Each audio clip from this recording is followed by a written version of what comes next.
Hello guys, welcome to part 2 of the previous video on the Natalie Bray's bodice block. So in this video we're going to sew out and see what the fit looks like. So here I'm just tracing out the pattern. Next I measured around the bust to just check the measurement of the bodice itself. Then I wrote out my actual measurement of the bust, the waist and the hip. And then I wrote in brackets the one that I got from the bodice block, because we're going to subtract the actual measurement from the bodice block. So whatever difference that we have is what we'll end up using as the seam allowance.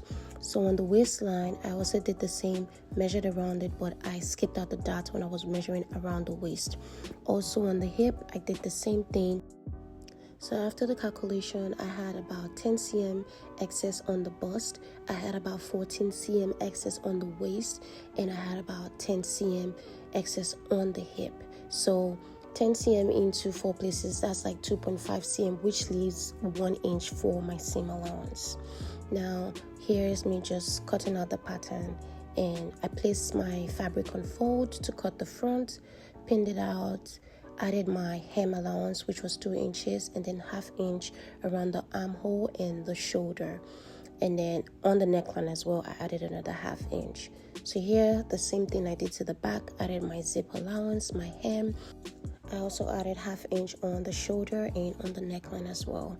And I notched out all my dots. So here, I'm just marking the points of my dots, so it's easy for me to just fold my fabric and know where the point of my dot is.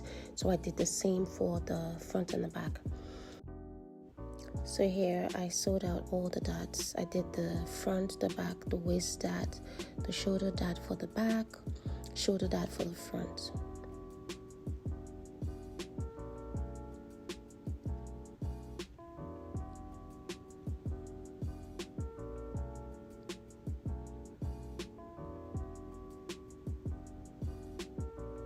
Also, to make it easier, you could use a ruler if you're not very good with straight lines or precise lines. Always use your ruler to connect. I did this here too.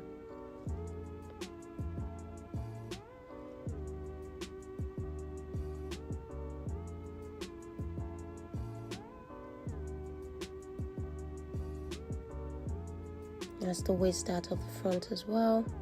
Sewed it out, measured the size of the dot, which was 1.5 cm on fold, and sew it out to the tip.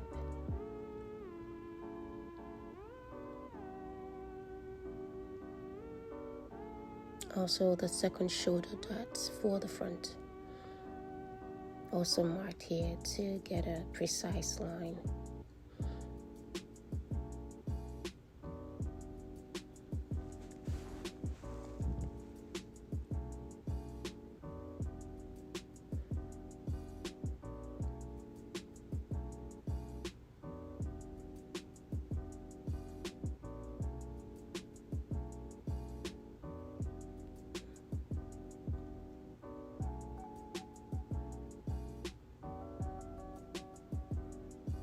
Now here, my dots are all done, and I went ahead to iron it out off camera.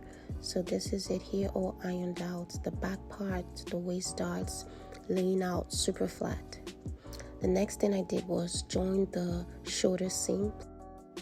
I placed both the back and the front bodies both facing the right side, and I went ahead to sew the shoulder with 1/2 inch seam allowance.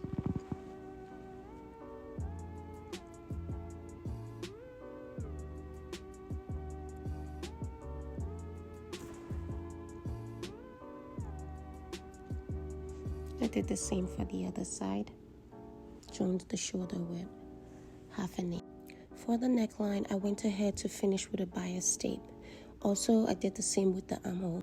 For the bias tape, I just cut out basically folding my fabric diagonally, also the same as cutting on the bias grain. For this bias finish, I sewed from the right side to the left. Now the reason I did it this way was to hide the seam in between from the top. So here I'm sewing right in between the last seam that I did. So I'm folding the bias towards the back on the left side and sewing right in between the seam.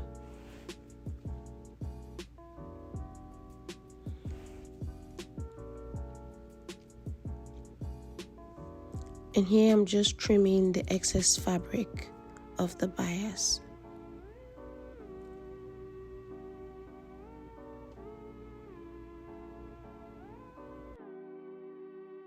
Here my bias is all done. I've biased the neck, the armhole, and I've ironed everything out. So next thing to do now is to join the side seams. So